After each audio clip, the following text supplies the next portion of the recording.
So, welcome to this workshop. I am really happy that you are here, and I'm also just really excited to be sharing this content with you, really. You know, I was thinking about this workshop and why I wanted to do it. And it kind of comes down to this. It's a bit of a convoluted story, but bear with me. Now, about 10 years ago, I enrolled in a 9-month long mindfulness meditation teacher training program. And it was my first introduction into meditation. And we had to meditate every day, and we were exploring different techniques. We had to keep journals about it, receive feedback, read books, do assignments, all of the things. And honestly, it was one of those just life-changing experiences, but not in a bells and whistles kind of a way, just in a way that permeated all the different parts of my life. And all of the techniques that we learned were deeply embodied, they were deceptively simple, and they were extremely effective for building just a really sweet, honest, curious relationship with thought and feeling. And we kind of built that relationship with thought and feeling as we built our capacity for awareness. And I think we can all probably resonate with that experience of being at odds with our thoughts and our emotions, either because we're afraid of them or we're judgmental of them, so we don't want to give them space to breathe, or sometimes because they just feel so big, we become overwhelmed by them when they arise.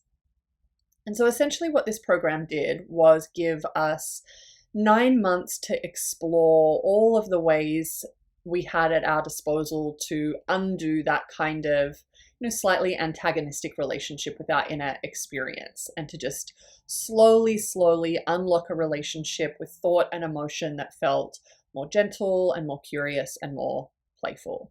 It was just such a beautiful experience, and it was one of the most significant yoga experiences that I've had, kind of on reflection, in the sense that it didn't just blow the top of my head off with some big energetic experience and then send me on my way with no support while I integrated it. It was something that kind of taught me how to meet and accept myself more fully, all of the contradictions, all of the vulnerabilities, all of the layers of armor, just in a more embodied way. So does that mean that I do it really well all the time now? Definitely not. But I do have some really sweet tools to lean on when I need them. Now, after that meditation training, I kept studying all of those techniques, and I studied other more, experiential ways of relating to my body, and I studied anatomy that way and mindfulness that way, and basically whatever I could get my hands on to develop this sense of whole body awareness. And the whole thing just completely lit me up.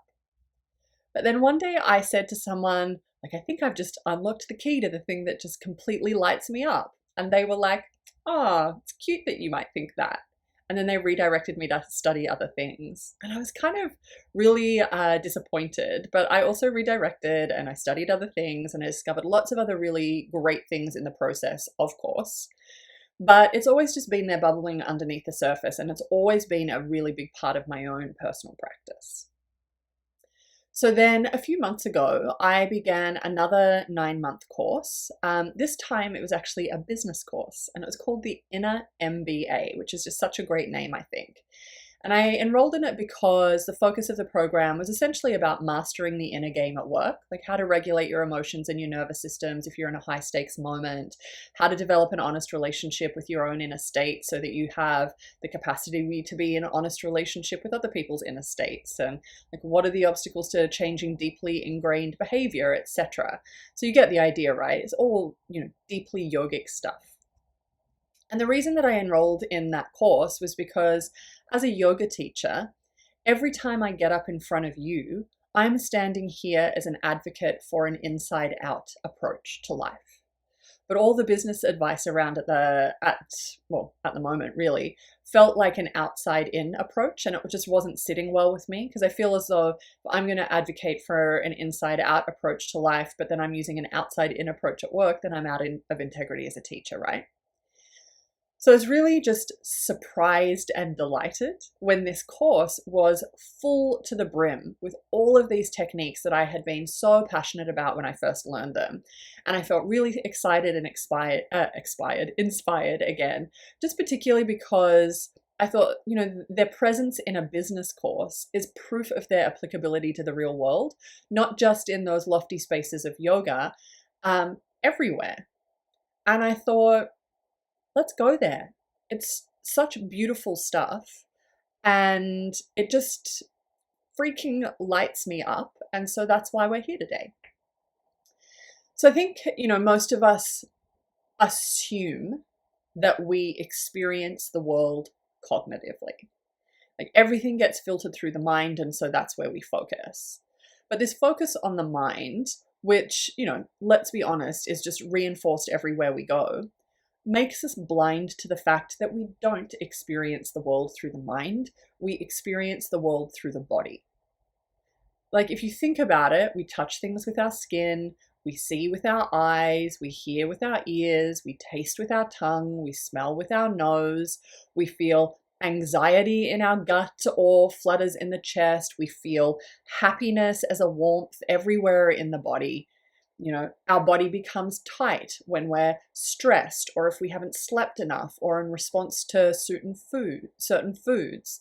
Our thoughts change our breath, and both our breath and our thoughts can either wind up or unwind the body. So basically, our bodies tell our stories, like where we've been, what we've been encouraged to do or not do, what we've attended to or ignored in our everyday lives. So the body is kind of like a memory bank of every experience that we've had, the impressions that those experiences have left, because actual experience isn't had solely with the mind. It's had with the body, and then the mind notices it and analyzes it. So, I had a conversation years ago with a body worker who specializes in moving emotion. And I had basically said to her, like, why can't we just think our way out of our problems? And she said, because we have experiences through the body. And so if we want to undo the residue of those experiences, we have to use the very same body that was involved in the coding of those experiences initially, which just makes total sense when you put it that way, right? So then if we don't pay attention to our bodies, like if we're not in our bodies, how can we even be sure where we're at? Like we feel stuff so that we know what to attend to. It's like the body's way of telling us what's important. It's how we're even able to create meaning and value. The challenging part of that, though, is that life is stressful and our bodies hold pain as well as pleasure. And, perhaps your body holds the pain of 1,000 small paper cuts of daily stresses in life. Or perhaps your body holds a deeper cut of trauma. If your body is in pain, it is totally understandable that your mind would want to avoid bringing attention to that pain. But it doesn't mean that pain points aren't there. It just means that they're influencing our behavior in a way that we are not aware of. So the thing is, if your body is in pain and you try to resist or ignore it, your body is just going to speak louder. It's the same as us, right? If we try and communicate something and somebody ignores us, then we speak louder, we become more insistent as well.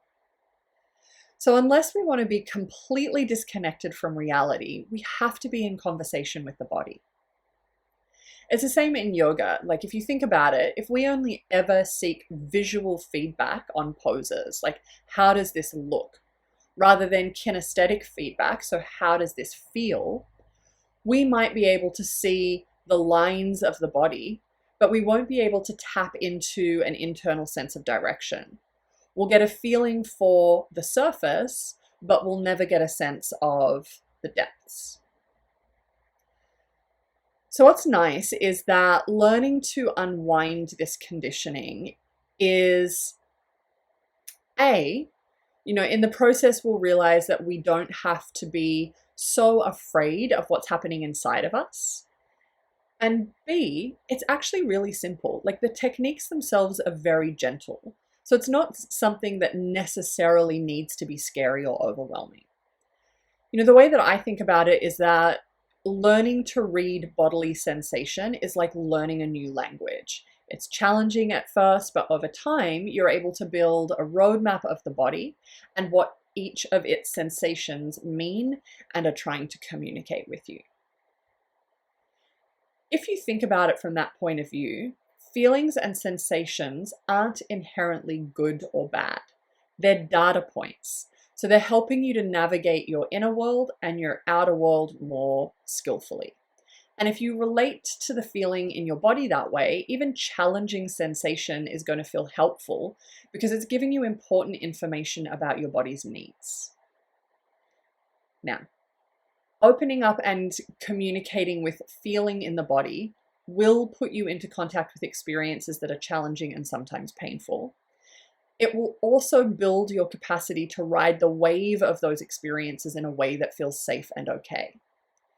And I say that also, though, with a caveat. If you have big trauma in your life, you might want to undertake this exploration with a little bit of extra support from somebody who is qualified to provide that kind of support.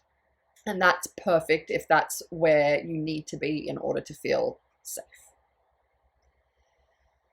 So the benefit of taking this journey then for all of us is that not only do we develop a greater resilience in the face of tough moments, we also increase our capacity to face, or rather than face, let's say, be fully present to joyful moments through the body as well. And I think that feels nice at both ends of the spectrum, right? So the roadmap for today is a general conversation about the ways that we usually show up in the world, a little bit of theory about what's happening in the body, and what happens also when we start to shift our way of relating to it, and then a couple of practices at the end, just very simple practices that are going to help you begin the process of experimenting with this new way of relating to the body going forward. And yeah, if as we're going along, you're like, this stuff is awesome. I would like to soak up a little bit more of this. Awesome. Stick around right until the end. I've got a few little things coming up, and so I'll let you know about that afterwards. So let's dive in.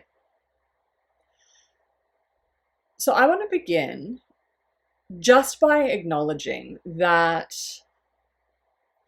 even if we do a lot of yoga and meditation, chances are we spend a lot of time not attending to things in our environment, whether that environment is inner or outer. Think about how often you might just sort of travel up into your head during yoga practice if the poses are held long or feel uncomfortable, instead of just really dropping into your body for feedback about the experience or just to be in the actual experience.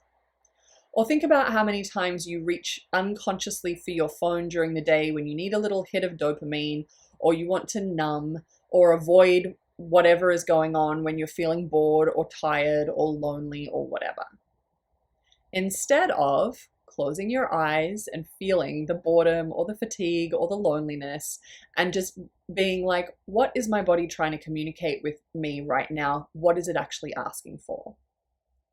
Or even just think about how sometimes when you're walking down the street and you don't even notice the people that you're walking past or the shop fronts that you're walking past because you're so caught up in your thoughts about what's on your shopping list or your to-do list or what that person said or whatever.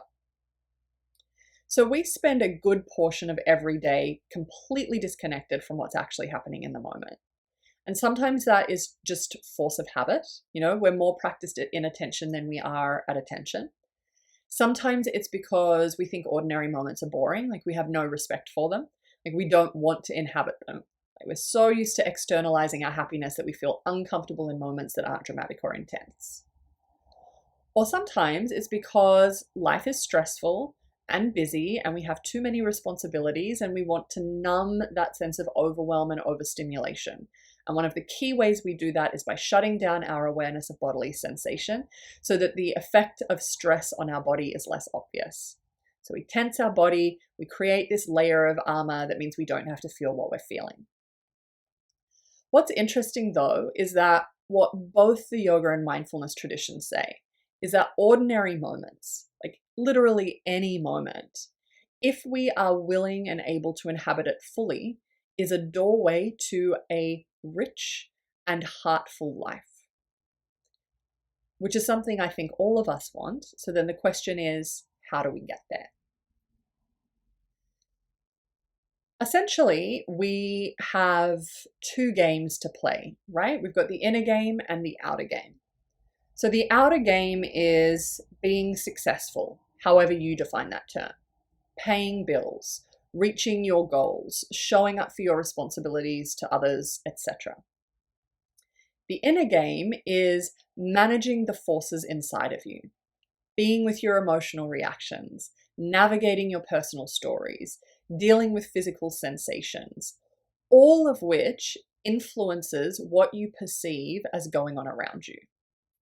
Like if you think about it like this, there's not some objective reality out there that you are just passively receiving. What is true is that you are actively constructing your experience, and the nature and quality of that construction depends in large part on the quality of your internal state.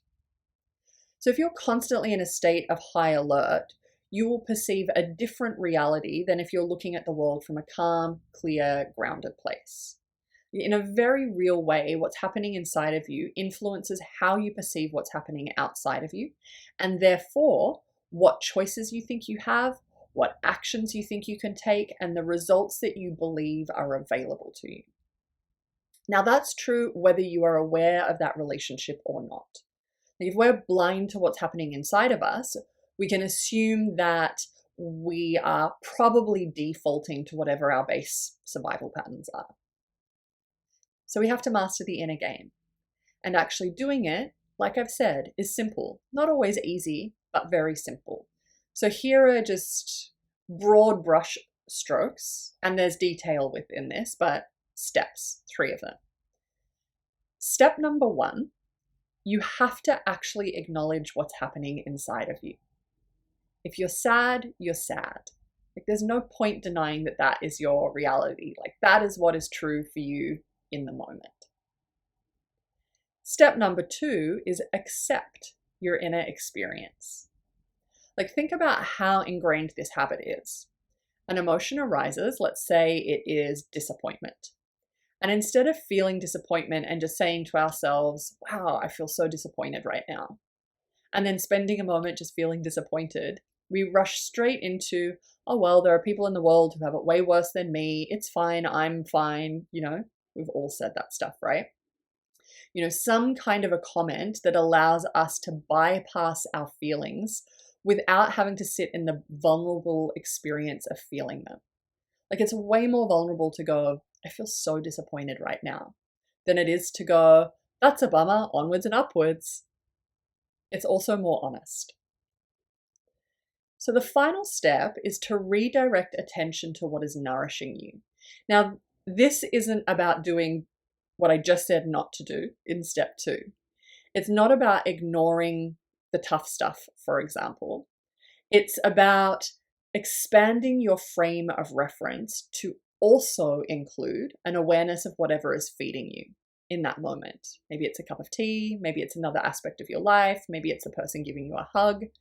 So it's not about overriding the initial experience. It's about holding the initial experience at the same time that you hold an awareness of those other things. So the question in this kind of experience, and I would also say, I'm going to give you a few questions in the next 5 or 10 minutes. So if you're somebody who kind of likes to journal as a way to process things, I would grab a pen and paper so that you can write some of these questions down and then go journal about it later on. So here are your first few questions. When something is arising, in this moment, what is happening in my body? And again, we're going to look at practices to help you do that in detail towards the end of this session. Question number 2. How am I constructing my experience in relation to this event? And then question number 3, similar to the first. What is happening inside of me? And what do I perceive as my choices? So something that plays a big part in all of this is obviously the nervous system. And when we think about what it means to manage our nervous system, we start to enter into the territory of things like, again, these are some questions maybe you want to write down. How do I face uncertainty? That's one question. When faced with uncertainty, what do I experience in my body and in my mind and in my heart? What stories do I tell myself? If you ask people about what they experience when they feel uncertain, or like how they experience uncertainty, most people say their dominant experience is anxiety. The second most common response is fear. And then the third response, and this is an interesting one, is opportunity. So if you think about those first two responses, anxiety and fear, they are responses to perceived threat. So now the question becomes, how do I respond to threat? So another set of questions. How do I relate to the inner experience of my own fear? What things do I tend to do because of fear? What things do I not do that I should do because of fear? And what things do I do that are skillful in the face of fear? What do I do that's not skillful? So the message here isn't to not have fear. Fear is really useful. It stops us from making bad decisions. So the issue is that sometimes our fear response is not equal to the circumstances that we find ourselves in. So sometimes it's so strong it immobilizes us, or it distorts the options that we think we have and the actions that we're likely to choose. So if you think about fear, maybe you think about it as an emotion. And there's a great definition of emotion, which I think is relevant here, which is that emotion equals information plus energy, which is so cool, right? So there aren't good emotions and bad emotions. There are just emotions of growth and connection, and then emotions of survival and protection. So then if we think about fear in that way, it comes into a bit of a clearer view. It's an emotion that creates an energy for us to fight, flight, or freeze. It's there to protect us. It's not that we don't want to have it. It's just that we want to have a balanced relationship with it so it doesn't distort our decision-making process. So then on that, we can think about the nervous system as being divided into 3 zones. Before I give you those zones, I'm going to have a little sip of tea.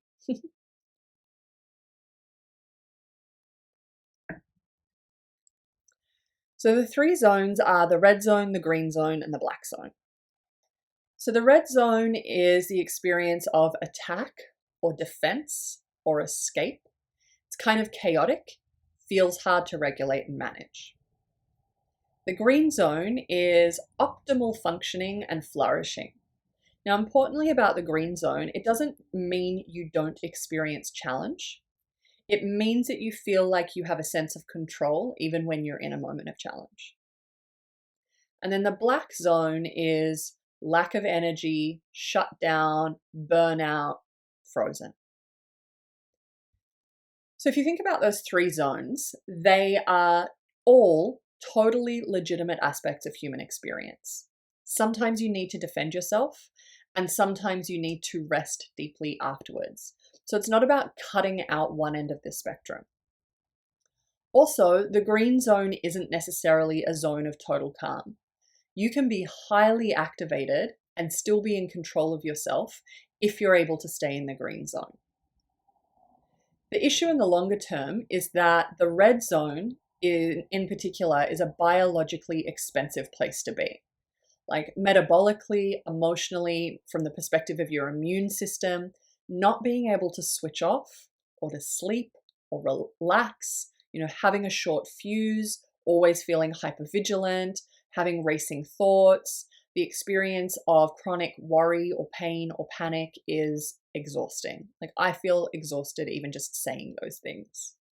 So at some point, if we spend a lot of time in the red zone, we're going to run out of energy, and we will have to spend some time in the black zone to recuperate. Now, the black zone is essentially a zone of exhaustion. Sometimes it's a zone of depression. It's the experience of apathy, low energy, poor digestion, disconnection. So the black zone is basically the body in a depleted state. And then we've got the green zone, which is adaptive. And because it's adaptive, it has the capacity to be more sophisticated in its decision-making ability. So like I said, it isn't necessarily calm, but it is aware, which means it can be flexible, it's able to hold multiple perspectives, and it's safer for you and others. So here's another interesting thing that I think is important to be aware of. Irrespective of the zone we're in, we are contagious, which maybe isn't a great thing to say in a post-COVID world, but you get the idea. Like, you're putting energy out into the world and into the networks that you're in, whether those networks are personal or professional.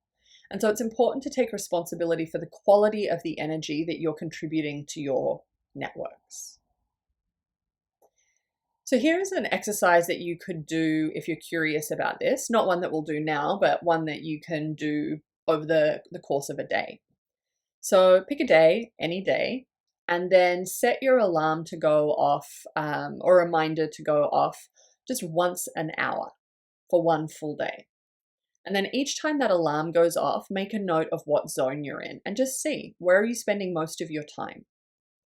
And if it's not in the green zone, then what strategies can you start to explore to help you return to the green zone when you're veering off track? And also, what strategies can you explore to help you make your green zone wider?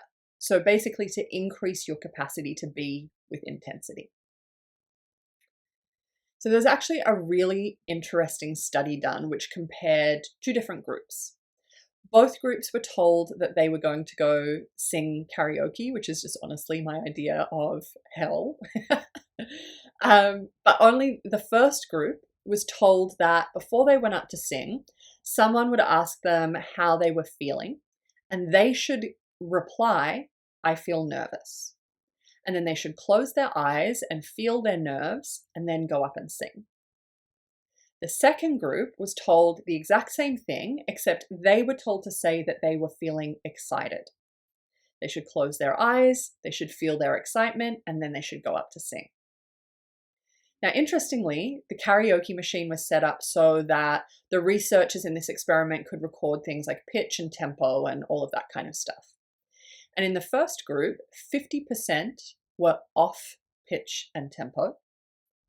And in the second group, 80% were on pitch and tempo. So basically, the study demonstrated that the way we frame things mentally has a direct and measurable effect on our performance, which is super interesting, right? What I will say is that sometimes, especially if we don't have a lot of practice with introspective techniques, it can be really jarring to move from a high stress, high intensity experience into a bodily sensing practice. So if you have that experience and you feel like the switch is too abrupt, because it can be extremely uncomfortable because, essentially the mind is like a snow globe, right? There's this blizzard going on outside or inside, and we first have to put the snow globe down and give the blizzard a chance to settle before we can actually see what's going on. So if that is you and the snow globe blizzard feels kind of intense, then what it can be helpful to do is to actually use the breath as a gateway between the two. And I'll actually model that for you in one of the practices that we do at the end of this. So The word mindfulness is actually a translation of a Pali word, and that word is sati. And there are a couple of interesting things about this word sati. One is that it's defined as an activity, not a thing. And the other is that it exists prior to language. So mindfulness is a thing that we do before starting to think about the things that we do. So think about how much time we spend classifying and labeling different experiences. Like we bypass the actual experience and move straight into analyzing it, even as the experience is still arising. But what this word, mindfulness, is trying to indicate to us is that language is not the experience. It is the arrow pointing to the experience. So if language were the actual experience, we would say the word happy and we would magically be happy. And of course, that isn't the case. So that's actually why in the mindfulness tradition, there is this belief that words can often be an obstacle to clear understanding. So we have to learn how to tune into the aspect of our experience that exists beyond the reach of words. Now, although that jump from concept to feeling, on the one hand, is very small, it's also kind of a tough jump to make. So I would say if it takes you a moment to figure out how to make that shift, that is okay. It is really normal, and you will get there if you stay with it. What is interesting is that as you start to be able to tease apart the experience from your thoughts about it, you'll notice that quite often the two actually contradict each other. So we say that we don't mind when the body clearly does. We say that we're fine when the body is actually sad or angry. We say yes, but in the body it's a no. So it's almost like the body is this truth teller and the mind is like a spin doctor. So we need to develop this very particular skill set. So you might have actually heard me speak about some experiments before that I just find really interesting. So they were done in the 1950s by this graduate student from the University of Chicago with this famous psychologist, Carl Rogers. And what they were trying to figure out is why some people go to therapy and successfully make change and other people don't. And so they used these audio tapes of psychotherapy sessions just to analyze what was happening. And what they found was that it actually didn't matter what kind of therapy somebody did. The thing that made the difference was whether somebody was able to attune to and speak from a place of felt bodily experience when they were talking about whatever was troubling them. So then this is where we get to the, place where the rubber meets the road. What is a felt bodily experience? If you were to close your eyes now and pay attention to your body, the first things that you would notice would be obvious things. Places in the body that feel painful. Or let's say you're in a pose in yoga, the parts of the body that felt stretched. Or maybe in the middle of the day, an experience of hunger, etc. Beneath that, though, are more subtle sensations that are kind of fuzzy. Like they're subtle, they're a little bit hard to read, they exist everywhere but also nowhere. You're not really sure what they are because they exist on this border between our conscious and our unconscious awareness. Let me just reach over here for a second. I'm just plugging myself back into power. Cool. So think about moments when you are really stuck in your head. The more stuck in your head you are, the more disconnected you become from moment-to-moment reality. Like the mind is really good at making connections and looking at individual parts, but it has a much harder time holding a sense of the whole. So that ability to look at the parts and make connections between things is really helpful in different contexts, of course. But our thoughts about the moment are maps of reality, they're not actually reality. So what we're trying to do is move ourselves back into direct experience. Now, the interesting thing about felt senses is that they often have information about things that you experience that your conceptualizing mind does not yet have access to, which is actually why feeling in the body gives us access to experiences that feel a lot like instinct and intuition. Like they're dropping us into a space of knowing that has not yet been filtered through a thought process. Now, there are a range of different gateways that we can go into when it comes to accessing felt sense. We are going to look at just one of them briefly here, and that gateway is the physical body. So you hurt yourself, your tummy rumbles, you feel sick, whatever it is, you stub your toe. All of those are bodily experiences. So each of those examples is a physical response to an immediate situation, in the sense that we know exactly what is causing that sensation and it is alive for us right now.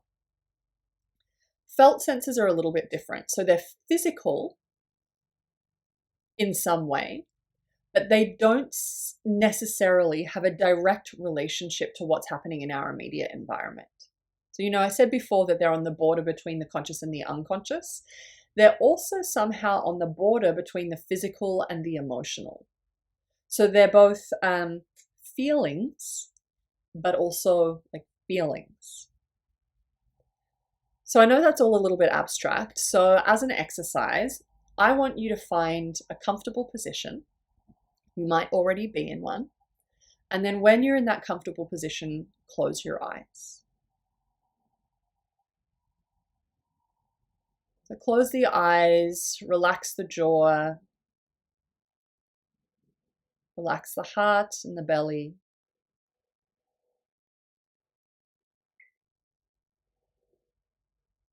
And then just start to pay attention to your body.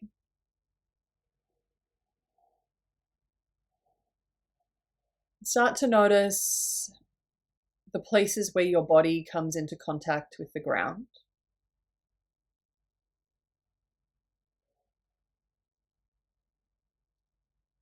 And then start to notice also where the different parts of the body contact each other. And notice things like texture and pressure, etc.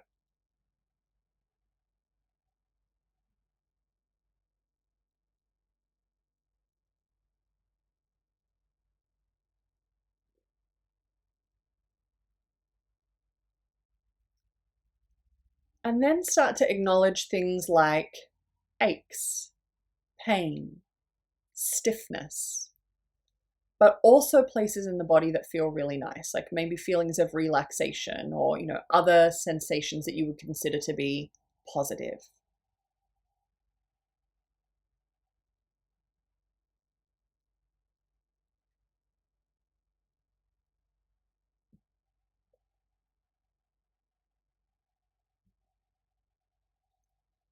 And then bring your awareness to the torso, just encompassing that entire area from the throat to the base of the pelvis. And initially, just register those surface level sensations again.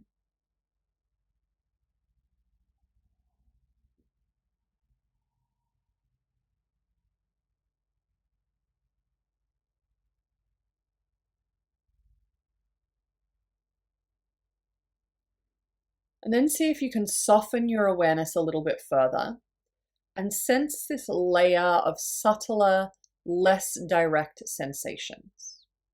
So ones that seem to live somewhere in the space between physical sensation and emotional sensation.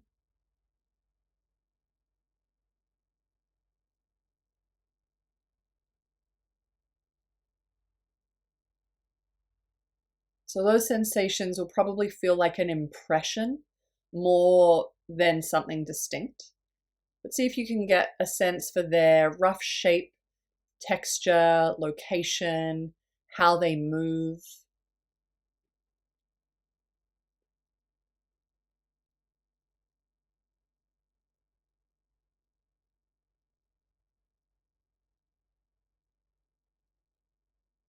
Maybe there's like a little tight patch in the chest, a little tingle in the arms, a flutter in the belly, whatever it is.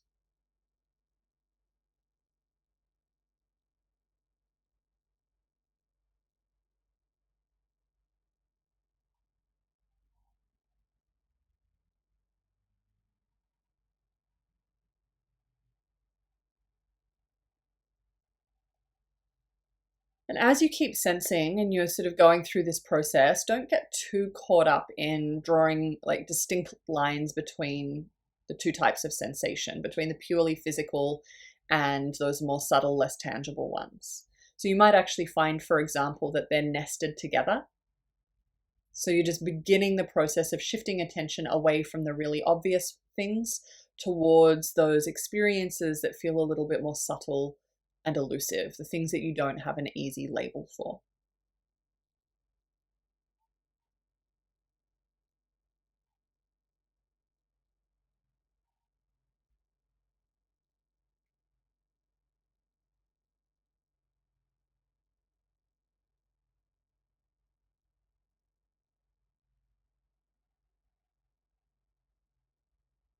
And whenever you're ready, open your eyes.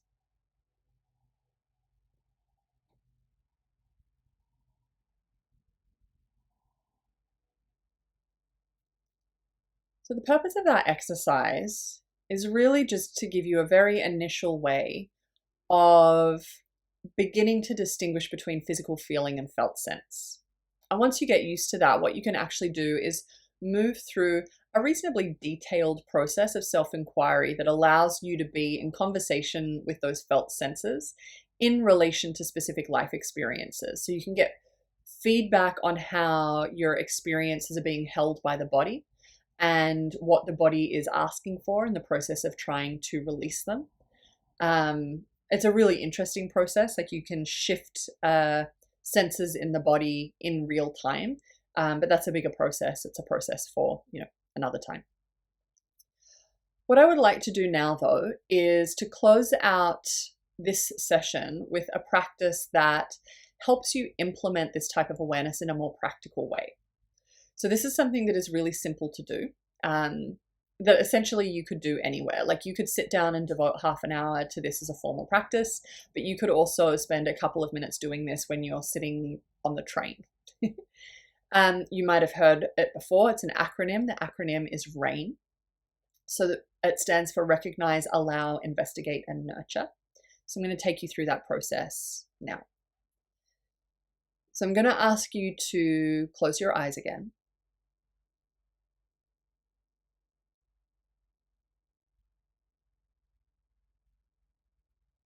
Just take a moment to be aware of the breath, sense inwards.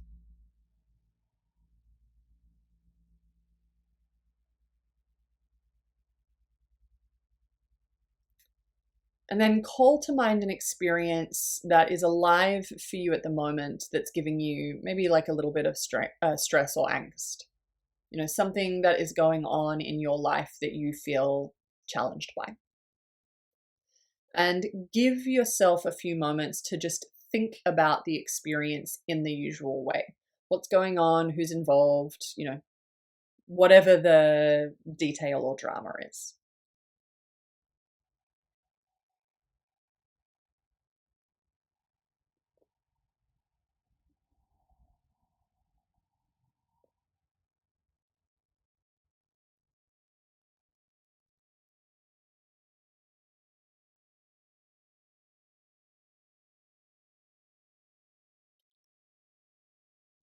So now we enter into the first step, still with your eyes closed. Recognize.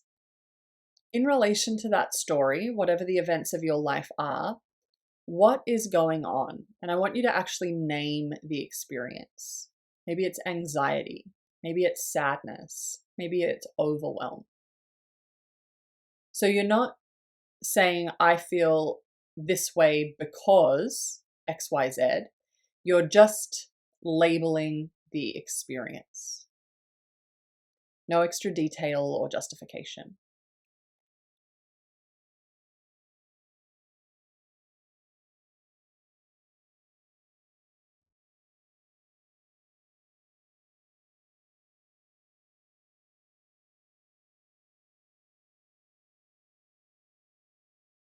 And what you might actually find, even at this stage, is just the process of naming it allows it to lose some of its power.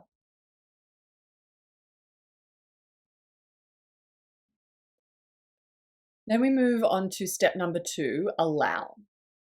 So your job at this point is just to willingly let that feeling be there.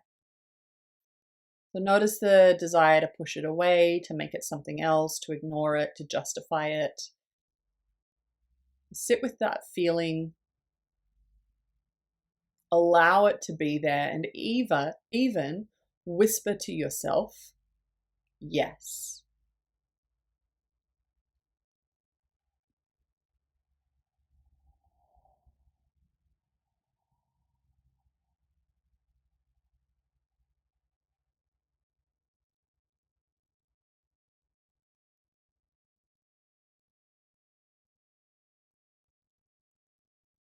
And step number 3 is investigate. So with a little bit of interest, a little bit of gentleness, what are the sensations, the bodily manifestations of that experience? So this is a somatic investigation, it's not cognitive. What kind of sensation is it? Where in the body does it live? Where are its edges? Is it associated with a color or a sound or an image?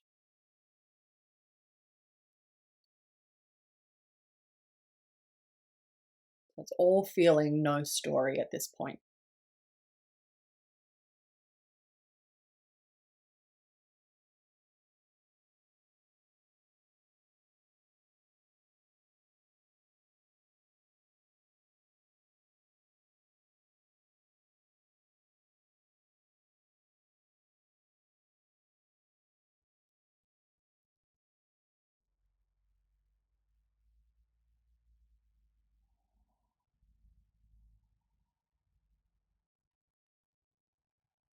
And then the final step is to nurture.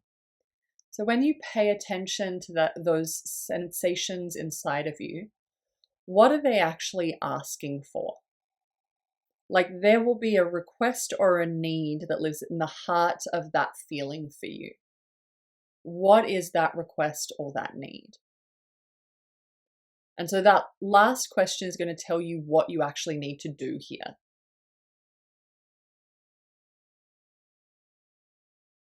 So sometimes the request is just that that experience needs a little bit of kindness or understanding.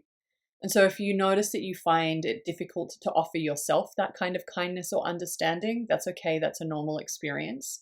You can actually imagine that nurturance coming from a different source. So maybe it's a friend or a pet or a grandparent or, whatever it is. Or maybe there is a request for a specific action step in the world. Just register that if that's the case.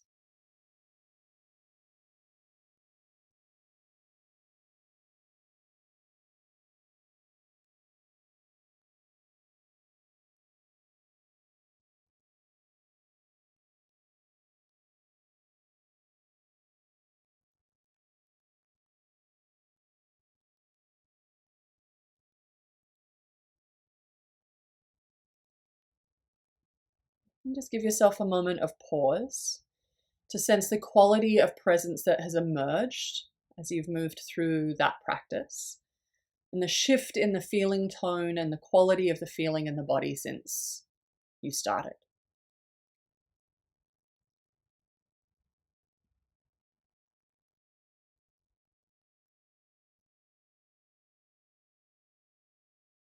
And when you're ready, open your eyes. So if in that last action step or in that last step there was an action that was the request from that feeling, your job when this is over is to go do that thing. But essentially what we're doing is just learning how to move out of the passenger seat. If you think about the experience of being in the passenger seat, you're just being driven around by the experiences you have. If you move into the driver's seat, you're able to be in active relationship with those experiences, and you can choose the direction that they take you in. So you essentially want to be able to shift from an experience of feeling merged with your circumstances or your stories to an experience where you can objectify what's going on in the sense that you're able to feel those things fully, but cognitively be able to separate yourself from them. So I hope that makes sense.